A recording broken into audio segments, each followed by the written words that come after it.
আজকে অনেকগুলো ব্যাঙ নিয়ে এসেছি ধরে, আজকে এইগুলোকে মজা করে ভেজে ভেজে তারপর খাবো। বাবা এই দেখো কতগুলো ব্যাঙ নিয়ে এসেছি আমি। এই তুই কাদার ভিতরে মেখে এই ব্যাঙগুলো এনেছিস? না, দরকার নেই এই ব্যাঙ, তুই এই ব্যাঙ নিয়ে এখনই বাড়ি থেকে বের হয়ে যা, যা বের হয়ে যা। বাবা আমরা এইগুলো আজকে রান্না করে খাবো। এই তুই রান্না করে খাবি এভাবে কাদায় মেখে?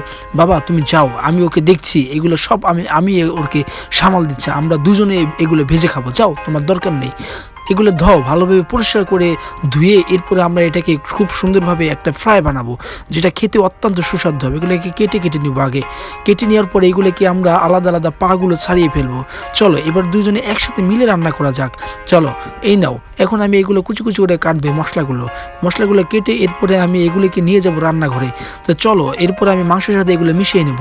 মাংসের সাথে মিশিয়ে নেওয়ার পরে এগুলোকে সুন্দরভাবে মিক্স করব, সুন্দরভাবে আস্তে আস্তে মিক্স করে এটার ভিতরে আমি সস দিব, তেল দিব, এরপর লবণ দিব, এরপর আগুন জ্বালিয়ে এটাকে আমরা সুন্দরভাবে ভেজে নিব, তেল দেব এরপর।